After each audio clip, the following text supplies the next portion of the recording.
Hello everyone. Today we will discuss our next unit, that is unit 3 electrochemistry. तो इस unit में हम study करेंगे इलेक्ट्रिसिटी के बारे में, बैटरी के बारे में। तो यहाँ भी हमारी इलेक्ट्रिसिटी प्रोड्यूस होगी। तो इलेक्ट्रोकेमिस्ट्री की डेफिनेशन अगर हम लें तो क्या होगी डेफिनेशन इलेक्ट्रोकेमिस्ट्री की? It is the study of production of electricity from chemical energy which is release during a spontaneous chemical reaction. जब स्पॉन्टेनियस केमिकल रिएक्शन होती है, जैसे हम ए से बी कन्वर्ट कर रहे हैं, स्पॉन्टेनियस रिएक्शन कौन सी रिएक्शन होती हैं? ऐसी रिएक्शन जो अपने आप हों, उनको हम स्पॉन्टेनियस रिएक्शन बोलते हैं। उन रिएक्शन में जब ए बी में कन्वर्ट होता है, तो जब भी कन्वर्जन होगी तो सबसे पहले क्या होगा? Old bond breaks, new bond form. तो ओल्ड बॉन्ड ब्रेक होंगे और नए बॉन्ड बनेंगे। तो जब ये रिएक्शन होती है तो इसमें कुछ ना कुछ एनर्जी रिलीज़ होती है। जब स्पॉन्टेनियस रिएक्शन में वहाँ से एनर्जी रिलीज़ होगी, तो वो रिलीज़ एनर्जी जो है वो हम यूज़ करते हैं टू प्रोड्यूस इलेक्ट्रिसिटी। वही रिलीज्ड एनर्जी इलेक्ट्रिसिटी का काम करती है। तो इलेक्ट्रिसिटी में अगर देखें तो क्या जो मेन टॉपिक है दैट इज़ इलेक्ट्रॉन्स, आयंस, जिन्हीं से इलेक्ट्रिसिटी प्रोड्यूस कर सकते हैं हम। तो अगर आप +1 का थोड़ा सा याद रख करें तो एक यूनिट पढ़ा था हमने, रिडॉक्स रिएक्शन। वहाँ पे हमने डिस्कस किया था ऑक्सीडेशन एंड रिडक्शन। तो वो यूनिट थोड़ा इम्पोर्टेंट है, उस यूनिट को थोड़ा सा हम यहाँ पे डिस्कस करेंगे। तो इलेक्ट्रोकेमिस्ट्री में हम केमिकल रिएक्शन कर रहे हैं, कौन सी? स्पॉन्टेनियस केमिकल रिएक्शन, जिसमें जो एनर्जी रिलीज होती है वो किस फॉर्म में यूज़ कर रहे हैं हम? इलेक्ट्रिसिटी की फॉर्म में। और इस इलेक्ट्रिसिटी से हम नॉन स्पॉन्टेनियस रिएक्शन भी कर सकते हैं। जैसे हमने एग्जांपल लिया था पिछले वीडियो में कि पानी को फर्स्ट फ्लोर से थर्ड फ्लोर तक पहुंचाना हो तो हम मोटर का यूज़ करते हैं। That is non spontaneous process. अपने आप तो नहीं पानी जाएगा फर्स्ट फ्लोर से थर्ड फ्लोर को, but it can be done by using some external force, that is motor, जिसे हम टुल्लू पंप कहते हैं। उसी से बढ़ाते हैं, पानी को ऊपर ले जाते हैं। तो यहाँ पे इलेक्ट्रिसिटी में 2 टाइप की रिएक्शनें कंज्यूम हो सकती हैं, कवर हो सकती हैं। वन इज़ स्पॉन्टेनियस और second one is non spontaneous. तो यहाँ से इलेक्ट्रोकेमिस्ट्री में स्पॉन्टेनियस रिएक्शन का पता लग गया आपको, नॉन स्पॉन्टेनियस भी पढ़ी है आपने +1 में। अब आगे देखते हैं कि इस इलेक्ट्रोकेमिस्ट्री थोड़ा सा हम एडवांस में ले तो इलेक्ट्रोकेमिस्ट्री क्या होगी? It is the study of production of electricity from chemical energy which is release during spontaneous chemical reaction and the use of electrical energy to bring about non spontaneous chemical transformation. ये application होगी फिर कि electrochemistry की application क्या है फिर, कि जो इलेक्ट्रिसिटी प्रोड्यूस करेंगे उससे हम क्या कर सकते हैं? नॉन स्पॉन्टेनियस केमिकल रिएक्शन भी की जा सकती हैं। तो ये इसकी एक एप्लीकेशन हुई इलेक्ट्रोकेमिस्ट्री की। तो यहाँ पे कुछ बेसिक डेफिनेशन लेंगे हम, कहाँ से? रिडॉक्स यूनिट था आपका, जो रिडॉक्स यूनिट +1, यहाँ से कुछ बेसिक टर्म्स यूज़ होती हैं, ऑक्सीडेशन, रिडक्शन।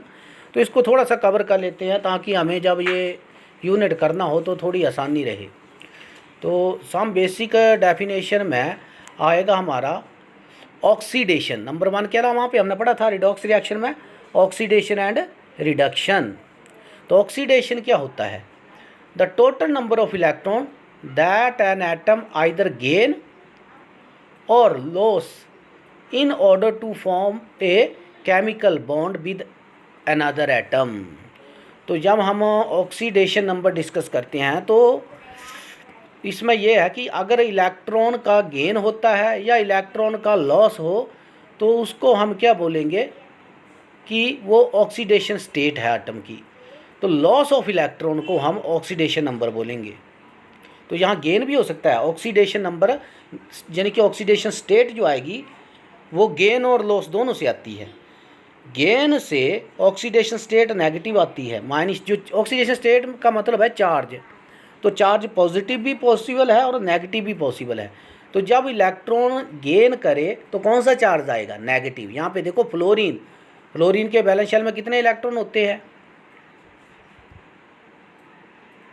फ्लोरीन के वैलेंस शेल में होते हैं 7 इलेक्ट्रॉन, 7 इलेक्ट्रॉन होते हैं।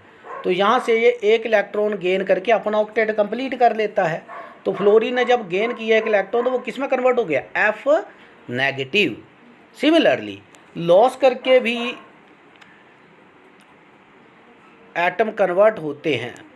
यहाँ देखिए अब लिथियम, लिथियम के पास 3 इलेक्ट्रॉन है, तो ये इलेक्ट्रॉन को लॉस करेगा तो क्या बनेगा? Li positive. तो दिस लॉस और गेन ऑफ इलेक्ट्रॉन जो है वो हम पढ़ेंगे इसको ऑक्सीडेशन नंबर की फॉर्म में, ऑक्सीडेशन स्टेट की फॉर्म में। आगे हम ऑक्सीडेशन की डेफिनेशन अलग है, रिडक्शन की अलग है। यहाँ हम डिस्कस कर रहे हैं सिर्फ ऑक्सीडेशन नंबर, यानी कि ऑक्सीडेशन नंबर का मतलब ये था कि जो चार्ज है उसको डिस्कस कर रहे हैं हम। पॉजिटिव चार्ज भी हो सकता है और नेगेटिव चार्ज भी हो सकता है। अब देखो एक और एग्जांपल लेते हैं, जैसे जिंक। यहाँ पे देखिए ऑक्सीडेशन स्टेट अगर हाइड्रोजन की पूछें H2N2 Zn जिंक कॉपर, तो ये 0 है। एलिमेंट्री स्टेट में 0 होगा। H2 मॉलिक्यूल है 0, N2 भी 0। जिंक, जिंक पे कोई चार्ज नहीं है। जब कोई चार्ज ना हो तो हम ऑक्सीडेशन स्टेट को 0 मानेंगे कि ना तो उसने इलेक्ट्रॉन लॉस किया ना ही इलेक्ट्रॉन गेन किया। सिमिलरली कॉपर का केस भी हम ऐसे ही डिस्कस कर रहे हैं कि इसमें ना कोई लॉस है ना कोई गेन है। अब हाइड्रोजन में हमने डिस्कस कर लिया कि अगर पूछा oxidation state of hydrogen in H2 तो आपका आंसर आएगा 0, क्योंकि H2 में कोई चार्ज नहीं है, इसलिए ऑक्सीडेशन स्टेट क्या आएगी? 0। तो सिमिलरली अब अगर इनके ऊपर चार्ज आ जाए तब वही ऑक्सीडेशन स्टेट बन जाएगी। फॉर एग्जांपल Zn2+ आए, जिंक ऐसा चना के कैसा है? Zn2+, तो ऑक्सीडेशन स्टेट या ऑक्सीडेशन नंबर क्या आ जाएगा फिर? +2। F नेगेटिव तो -1। अगर F2 बोलते हम F2 तो 0 आनी थी, तब 0 क्योंकि कोई चार्ज नहीं है। अगर F नेगेटिव तो -1।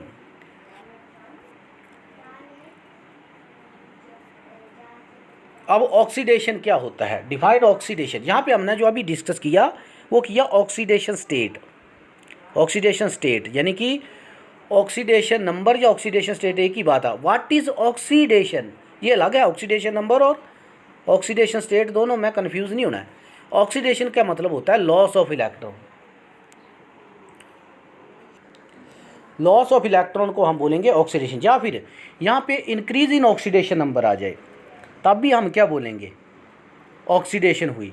यानी कि लॉस ऑफ इलेक्ट्रॉन क्या है? Oxidation. Increase in oxidation number, जैसे इंक्रीज का मतलब प्लस में आए चार्ज, प्लस को हम बोलते हैं इंक्रीज, माइनस को बोलते हैं हम डिक्रीज। तो यहाँ पे कुछ एग्जांपल लेके क्लियर करते हैं ये। जैसे यहाँ पे देखो लिथियम, लिथियम ने इलेक्ट्रॉन लॉस किया और क्या बन गया? Li positive. शुरू में लिथियम की ऑक्सीडेशन स्टेट क्या थी? 0। अब लिथियम की ऑक्सीडेशन स्टेट क्या है? +1। तो 0 से बढ़ गई ऑक्सीडेशन स्टेट, 0 से इंक्रीज होगी। तो इसको हम बोलेंगे कि दिस इज ऑक्सीडेशन। तो ऑक्सीडेशन को 2 टर्म में डिफाइन किया है, लॉस ऑफ इलेक्ट्रॉन की टर्म में भी और इंक्रीज इन ऑक्सीडेशन नंबर की फॉर्म में भी। जब भी ऑक्सीजन, क्योंकि लिथियम का ऐसा ऑक्सीडेशन नंबर आया 0 लेफ्ट साइड जो है, और जब लिथियम इलेक्ट्रॉन लॉस किए तो उसका ऑक्सीडेशन नंबर क्या है? +1। तो आपको पता है +1 0 से ज़्यादा होता है। तो यहाँ पे इंक्रीज इन ऑक्सीडेशन नंबर हुआ तब भी ये ऑक्सीडेशन है। लॉस ऑफ इलेक्ट्रॉन भी हुआ तब भी ऑक्सीडेशन है। तो दोनों में आपने देख लेना है कि कैसे आप डिफाइन करेंगे। अब नेक्स्ट लेते हैं, नेक्स्ट में लेते हैं लिथियम। जो यहाँ पे क्लियर किया कि लिथियम की ऑक्सीडेशन नंबर 0 और लिथियम प्लस का ऑक्सीडेशन नंबर क्या है? +1। अब ऑक्सीजन जो है ऑक्सीजन का नहीं, सॉरी, जिंक का लेते हैं अब हम। तो जिंक में देखो, zinc is converted into zinc 2++2 electron. Zinc 2 positive charge आता है, जिंक में +2 चार्ज आता है। जब +2 चार्ज कैसे आएगा? जब वो 2 इलेक्ट्रॉन लॉस करेगा, लॉस ऑफ इलेक्ट्रॉन हो गया, 2 इलेक्ट्रॉन लॉस करेगा। और ऑक्सीडेशन स्टेट कितनी होगी? 0 से +2, तो ऑक्सीडेशन नंबर इंक्रीज हो गया। तो यहाँ पे जिंक का लॉस ऑफ इलेक्ट्रॉन भी हुआ और इंक्रीज इन ऑक्सीडेशन नंबर भी हुआ। अब दूसरा करते हैं रिडक्शन। रिडक्शन ऑक्सीडेशन का उल्ट है, उसको रिडक्शन को हम क्या बोलते हैं, गेन ऑफ इलेक्ट्रॉन और डिक्रीज इन ऑक्सीडेशन नंबर, क्योंकि हमने ऑक्सीडेशन का उल्ट लिया है। तो गेन ऑफ इलेक्ट्रॉन, अगर इलेक्ट्रॉन गेन करेगा तो ऑक्सीडेशन नंबर 0 से कम आएगा, माइनस में जाएगा ऑक्सीडेशन स्टेट, तो 0 से कम आएगी वैल्यू। तो अब यहाँ कुछ एग्जांपल लेके क्लियर करते हैं। जैसे ये है रिडक्शन, यहाँ पे ऑक्सीजन लिया हमने, सॉरी फ्लोरीन लिया, तो फ्लोरीन की ग्राउंड स्टेट में क्या होती है, अगर एटॉमिक फॉर्म में है फ्लोरीन तो उसकी ऑक्सीडेशन स्टेट क्या आएगी, 0।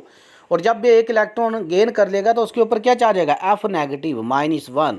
तो यहाँ पे क्या हो रहा है, गेन ऑफ इलेक्ट्रॉन हो रहा है, तो इसको हम बोलेंगे रिडक्शन। और यहाँ पे ऑक्सीडेशन नंबर भी डिक्रीज़ हो रहा है। अगर आप देखें शुरू में ऑक्सीडेशन नंबर क्या था, 0, 0 से क्या ऑक्सीडेशन नंबर आया -1, तो डिक्रीज इन ऑक्सीडेशन नंबर, तो इसको भी हम क्या बोलेंगे, रिडक्शन। तो यहाँ ये रिडक्शन की डेफिनेशन होगी। सिमिलरली हम कॉपर 2+ का लेते हैं, कॉपर 2+ +2 इलेक्ट्रॉन। तो यहाँ देखो लेफ्ट साइड जो है क्या हुआ, कॉपर 2+ था, उसने 2 इलेक्ट्रॉन ले लिए और किस में कन्वर्ट हो गया, कॉपर सॉलिड में। तो जब 2 इलेक्ट्रॉन लिए तो इसको हम क्या बोलेंगे, गेन ऑफ इलेक्ट्रॉन। तो इसकी अगर शुरू में ऑक्सीडेशन स्टेट बोले तो +2 थी, और जब इसने गेन कर ली इलेक्ट्रॉन तो ऑक्सीडेशन स्टेट क्या होगी, 0। 2 इलेक्ट्रॉन लेने के बाद इससे ऑक्सीडेशन स्टेट क्या हो जाएगी, 0। तो देखो ऑक्सीडेशन स्टेट 0 कैसे हुई, तो कॉपर पे 2+ चार्ज था, जब 2 इलेक्ट्रॉन आएंगे तो 2 इलेक्ट्रॉन पे कैसा चार्ज होगा, -+2 -2, तो ये क्या हो जाएंगे, 0, यानी कि कंपाउंड न्यूट्रल हो जाएगा। जो इसने 2 इलेक्ट्रॉन दिए थे वो 2 इलेक्ट्रॉन इसको वापस मिल गए, ये न्यूट्रल एटम में कन्वर्ट हो जाएगा। तो यहाँ पे अगर आप देखें तो गेन ऑफ इलेक्ट्रॉन हुई तब भी रिडक्शन बोलेंगे, और डिक्रीज इन ऑक्सीडेशन नंबर हुआ तब भी रिडक्शन बोलेंगे, क्योंकि यहाँ +2 से 0 की साइड गए हम, तो +2 ज़्यादा होता है, 0 कम होता है, तो भी हम क्या बोलेंगे इसको, रिडक्शन। अब हमारे पास आ गया इलेक्ट्रोलाइट्स। तो इलेक्ट्रोलाइट्स क्या होंगे, a solution that contains ions is called an electrolyte. ऐसा सोल्यूशन जिसमें आयंस हों उसको हम क्या बोलेंगे, इलेक्ट्रोलाइट्स। आयंस को ही हम इलेक्ट्रोलाइट्स बोलते हैं। आयंस क्या होते हैं, आयंस होते हैं कि ऐसा कंपाउंड जिसमें पॉजिटिव चार्ज भी हो और नेगेटिव चार्ज भी हो, जैसे NaCl, KCl एट्सट्रा, ये सारे क्या, KNO3, वो सारे होते हैं। तो ये सारे हमारे पास क्या है, इलेक्ट्रोलाइट। तो इलेक्ट्रोलाइट को हम क्या बोलेंगे, ये solution that contains ions is called an electrolytes, जिसमें आयंस हों। तो आयंस जैसे हमने यहाँ पे एग्जांपल ले रहे हैं कॉपर सल्फेट की, CuSO4, कॉपर सल्फेट। अगर इसको हम पानी में डिज़ोल्व करें तो यहाँ पे 2 टाइप के आयन बनेंगे, कॉपर 2+ आयन और SO4 2 नेगेटिव आयन। और ये इस आयंस के कारण कॉपर 2+ जो प्रेजेंट होता है तो इसका सोल्यूशन कैसा होता है, ब्लू इन कलर। ये 9th क्लास में पढ़ा होगा आपने कि कॉपर जो है एक्वस फॉर्म में ब्लू कलर देता है, कॉपर 2+ का जो कलर है वो क्या होता है, ब्लू कलर। और इसमें ही हम एक इलेक्ट्रोड डिप कर रहे हैं, वो इलेक्ट्रोड किसी की होगी, जिसका सोल्यूशन है, सोल्यूशन किसका है, कॉपर सल्फेट, यानी कि कॉपर का सोल्यूशन है। तो इलेक्ट्रोड भी किसकी होगी, कॉपर की ही डिप करेंगे। और जो आयंस बनेंगे वो क्या बनेंगे, Cu2+ और SO4 2 नेगेटिव।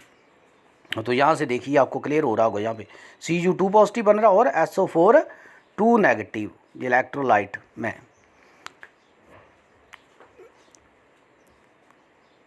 तो यहाँ पे हम ये भी बोल सकते हैं, एक और डेफिनेशन आती है, electrolyte is an ionic conductor. तो यहाँ पे जो इलेक्ट्रिसिटी प्रोड्यूस करेंगे वो क्या है, आयंस, तभी तो इसको कौन सा कंडक्टर बोले हम, आयोनिक कंडक्टर। तो ये electricity is due to movement of ions. अब यहाँ पे एज सच जब हम सर्किट कंप्लीट करेंगे तभी मूवमेंट करेंगे, क्योंकि जब भी कोई इलेक्ट्रॉन इलेक्ट्रिसिटी प्रोड्यूस करता है या फिर जो कोई आयन इलेक्ट्रिसिटी प्रोड्यूस करेगा तो वो उसी कंडीशन में प्रोड्यूस करेगा जब movement in a particular direction होगी। इफ द इलेक्ट्रॉन और ions are moving in random motion they will not conduct electricity. In order to conduct electricity, the movement of ion should be in a particular direction, and this direction can be done by applying electrodes by completing the circuit that we discuss later on.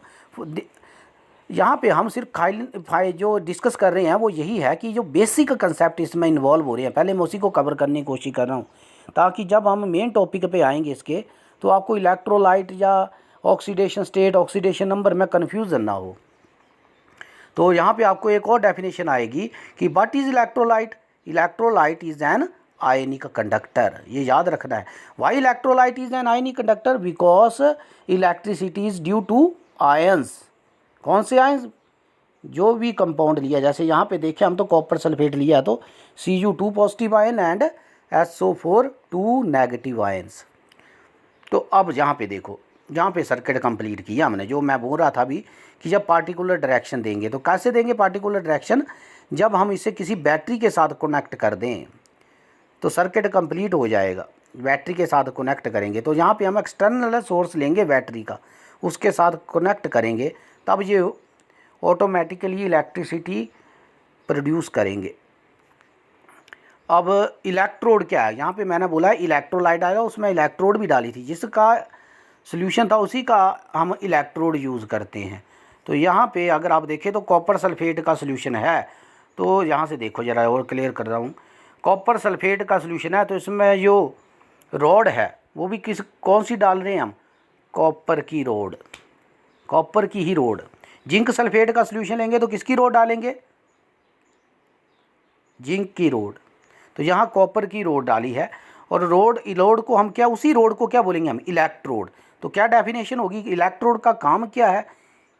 तो यहाँ पे देखो, surface at which oxidation और reduction take place.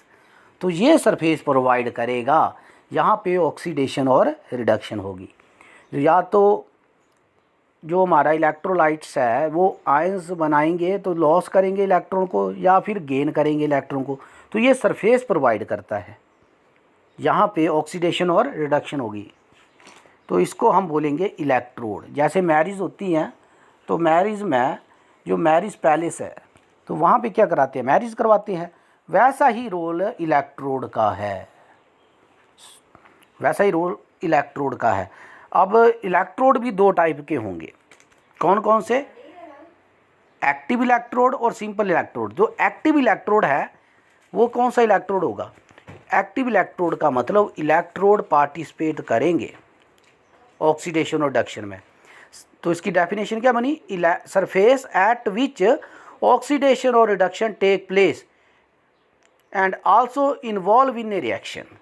It means यहाँ पे oxidation reduction के लिए surface तो देगा ये, लेकिन इसके खुद की रोड में भी चेंज आएगा, खुद की रोड में भी चेंज आएगा। एक्टिव इलेक्ट्रोड होते हैं। एक्टिव इलेक्ट्रोड का देखें अगर हम एग्जाम्पल, तो जैसे मैरिज होती है, जब आप मैरिज घर में ही कर रहे हैं, तो जो घर में मैरिज कर रहे हैं तो उसमें जो भी व्यवस्था है वो आपकी अपनी होती है। जो भी मटेरियल है वो आपने अपने आप देना होता है, अपने आप ही आपको अटेंड करने पड़ते हैं। तो उस केस में जो इलेक्ट्रोड कहलाएगा वो क्या कहलाएगा? Active electrode. और दूसरा होगा इनर्ट इलेक्ट्रोड। इनर्ट कब हो जाएंगे आप? जब वही मैरिज जो है वो पैलेस में हो, तो वहाँ पे आपका रोल नहीं है, वो पैलेस वाले करेंगे, आपने उनको खाली पैसे देने होते हैं। तो ये सरफेस का भी काम करता है और ख़ुद एक्टिव भी पार्टिसिपेशन करता है इलेक्ट्रोड। तो इलेक्ट्रोड में सबसे जो प्राइमरी वर्क है that is to provide the surface to do oxidation और रिडक्शन। अब अगर इलेक्ट्रोड एक्टिव इलेक्ट्रोड है तो वो खुद भी इन्वॉल्व होगा, पार्टिसिपेशन करेगा। इट मीन्स उसका जो इलेक्ट्रोड है, या तो उसकी खुद की ऑक्सीडेशन होगी या फिर खुद की रिडक्शन होगी। ये आपने याद रखना है। तो एक्टिव इलेक्ट्रोड हम उसको बोलेंगे जो खुद रिएक्शन में इन्वॉल्व होगा। It means it will provide surface as well as active participation in oxidation and reduction. तो इसको हम बोलेंगे। अब इनर्ट इलेक्ट्रोड, इनर्ट का मतलब केमिकली इनएक्टिव। तो केमिकली इनएक्टिव का मतलब उसमें रिएक्शन नहीं होगी, वो खाली सरफेस प्रोवाइड करेगा, खुद में कोई रिएक्शन नहीं करेगा, खुद की कोई भी इन्वॉल्वमेंट नहीं होगी, खाली सरफेस प्रोवाइड करने का काम होगा इनर्ट इलेक्ट्रोड का। अब इलेक्ट्रोड का इनर्ट है तो देखो यहाँ पे इनर्ट इलेक्ट्रोड कौन कौन से होते हैं, यहाँ से हमें ये पता लग जाएगा। मेटल लाइक्स प्लैटिनम और gold can be used as inert electrode. They do not participate in the reaction but provide their surface for oxidation और reduction reaction and for conduction of electrons. तो यहाँ पे इलेक्ट्रॉन की conduction होती है, oxidation reduction के लिए ये सरफेस प्रोवाइड करेंगे। तो यहाँ पे हम दो टाइप के इलेक्ट्रोड को, इनर्ट इलेक्ट्रोड लेके डिस्कस करेंगे। वो कौन कौन से हैं? प्लैटिनम इलेक्ट्रोड और gold electrode. Platinum and gold, metal like platinum and gold. तो आज के टॉपिक में हम इतना ही कवर करेंगे। तो इसमें आपने जो मेन पढ़ा वो पढ़ा इलेक्ट्रोकेमिस्ट्री। तो इलेक्ट्रोकेमिस्ट्री में जो इलेक्ट्रॉन्स हैं that is responsible for a chemical reaction. और ये इलेक्ट्रॉन आएंगे कहाँ से? From A spontaneous reaction. और इसकी एप्लीकेशन क्या है कि इन इलेक्ट्रॉन्स को यूज़ करके हम नॉन स्पॉन्टेनियस रिएक्शन भी कर सकते हैं। अब इलेक्ट्रॉन का कंसेप्ट आता है तो हमने पढ़ी रिडॉक्स रिएक्शन में, ऑक्सीडेशन एंड रिडक्शन। ऐसी रिएक्शन जिसमें ऑक्सीडेशन एंड रिडक्शन दोनों। तो यहाँ पे ऑक्सीडेशन भी होगी और रिडक्शन भी होगी। तो ये भी हमने डिस्कस किया कि ऑक्सीडेशन क्या है, रिडक्शन क्या है, ऑक्सीडेशन स्टेट क्या है। ये सारा इसी यूनिट में हमने कवर किया। तो इसको आपने ढंग से ध्यान से एक दो बार वीडियो देखें और इसको अंडरस्टैंड करें। उसके बाद हम आगे नेक्स्ट टॉपिक पे, नेक्स्ट आगे जो भी है इसको कवर करने की कोशिश करेंगे। Thank you, have a nice day.